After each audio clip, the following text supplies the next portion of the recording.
we've talked about the race, and we're going to geek out for a little bit because we know your engineering background, yeah? You studied that in school? Yeah, I was studying to become a chemical engineer, and I finished my the bachelor, and then I decided between the bachelor and the master to focus on triathlon. So I'm not a full engineer yet, but I have the bachelor. Yeah. So he's taken his engineering mind and looked at this bike course and said, what can I do to make it better? So huge front chain. So one by, yeah? Yep. 60, 61? 62. Yep.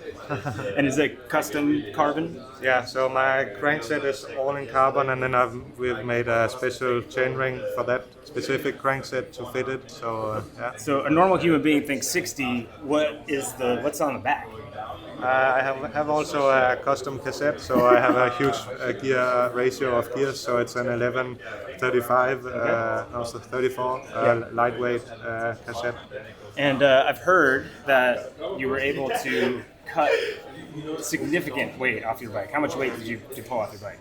I think in total it's going to be around 1.5 kilograms by choosing every component as light as possible. And of course there's some things you don't want to compromise on safety and handling, of course, but generally thinking about everything, how can we optimize the weight for the uphills, but also can we do something to make sure that I will be able to handle the descents even better. So. And so I was out on the course outside of Grille doing a shot, and I didn't know it was you till after I talked to our friend Pat, and I saw you come down and take a corner, and I've been watching people all day, and you just hear freewheel, and then a turn, and then like 4 pedals. Like you went by twice, like literally twice as fast as anyone else.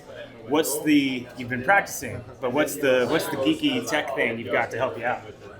So we have been working with one of my engineers who's been dedicating his past year to develop a dropper post for a time trial bike. So that is what mountain bike riders usually ride. So it's not normally compatible with a TT bike. So we've had to make some adaptations to fit it, and then I can, on the descents, drop my seat post so that it's a little bit geeky, but then my center of gravity is much closer to the ground, and I'm much more feels much better on the downhills. Yeah, so most people's misconception about a dropper post is, we saw Moritz use it to win San Remo, is that you can get lower and go around the super tuck, but that's a little bit of it, but it's more how you can handle the turns. Yeah, so we are not allowed to super tuck here, but it's more like I'm a very tall guy, so my seat post normally is super high up in the air, and it can be a little bit clumsy in some of the fast sections. But by lowering it and still sitting on the post, on the seat, it's much more agile in the handling.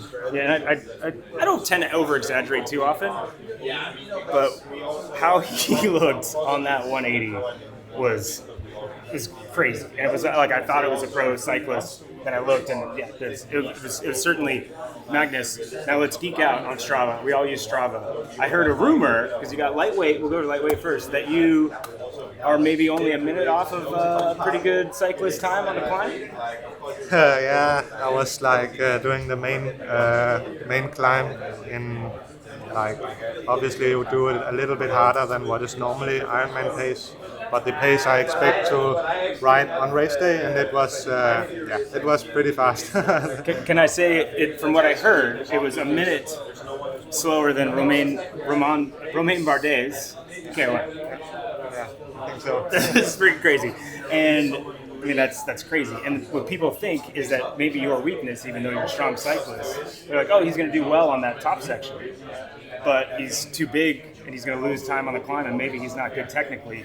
So technically, I heard yesterday you had another test, and you might have had a faster time than one of the people we've been talking about as the best descender. Tell us about that.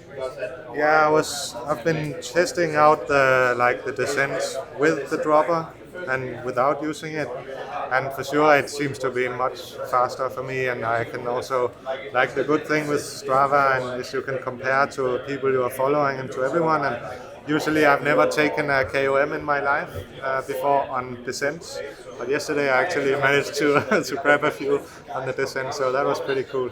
And I heard one of the people you went faster than was Rudy von Berg. Yeah, but it's like I don't want to. You don't want to, but I do. Only because talking to Hogan Hogg the other day, he was riding behind Worth when they did this race. And in that segment, he thought they were going fast. And when he got done, he saw that they had gone 3 to 4 minutes slower than Rudy. That's Cam. And you went faster than Rudy. So yeah, it's difficult to compare still, but I can see that the dropper helps a lot, and I think I will ride the descents pretty well also.